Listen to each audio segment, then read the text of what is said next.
Who Killed President James Garfield? A diorama in the Strange Fates of Lincoln, a portable museum by artist Susan Bercu.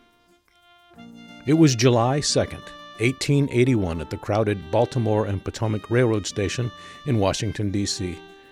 The new president, James Garfield, was waiting in the lobby for the train to take him to New England. His Secretary of War, Robert Todd Lincoln, arrived at the station to send Garfield off when just 40 feet away, Lincoln saw a man raise his arm and fire 2 bullets at the president. Garfield was mortally wounded. The shooter, Charles Guiteau, was a mentally imbalanced, disgruntled office seeker who believed he was acting as an instrument of God. Robert, the only surviving son of the assassinated President Abraham Lincoln, sprang into action. He ordered soldiers to secure the area and asked for Dr. Willard Bliss, yes, first name Doctor, who Robert believed had attended his dying father. In fact, President Lincoln's lead physician knew Bliss was an arrogant quack and had pushed him aside. This time, however, Bliss would stubbornly secure his place as Garfield's lead physician. Lincoln would later reflect, "How many hours of sorrow I have passed in this town." Garfield suffered an agonizing 80 days while Bliss and his team prodded the wound with dirty fingers. Bliss also refused to correctly use Alexander Graham Bell's newly invented metal detector, the induction balance, even after Bell reported that the metal bed upon which the patient Garfield lay was interfering with the device's signals. The assassin Guiteau claimed in his defense that it was the doctors who killed Garfield. He was convicted and within weeks hung. The assassin did not receive the adulation he expected.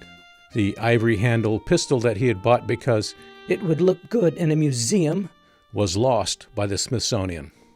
And instead of his expected praise in the news, a phrenology chart of the assassin's brain was distributed to an enraged public. Phrenology, a popular pseudoscience, mapped 40 of Guiteau's attributes with such quaint names as amativeness and approbativeness. Ironically, the attribute tune was on his chart, even though he was denied a final request for an orchestra at the gallows. He wanted to recite to music his poem, "I'm going to Lordy."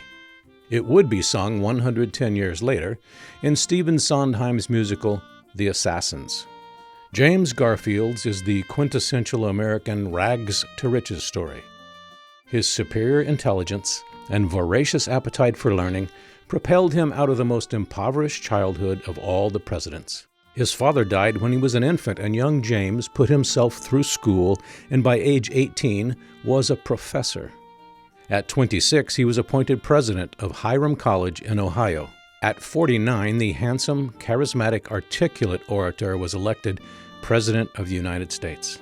A radical thinker and resolute abolitionist, Garfield championed public education for all, including African Americans.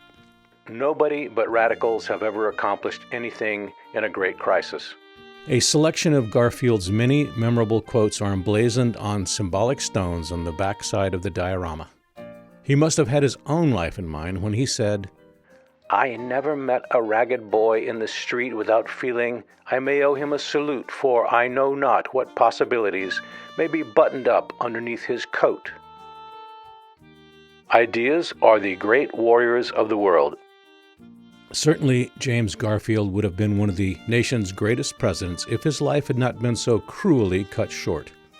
Even today, it is wondered who really killed President James Garfield, an assassin or the hubris of a doctor's ego. Who Killed President James Garfield is one diorama in the strange fates of Robert Todd Lincoln. Robert was to be associated with the assassinations of 3 American presidents. In April 1865, he attended the deathbed of his father, President Abraham Lincoln. In 1881, he witnessed the shooting of James Garfield. In 1901, he would arrive at the train station in Buffalo, New York, moments after President William McKinley was shot at the nearby Pan American Exposition.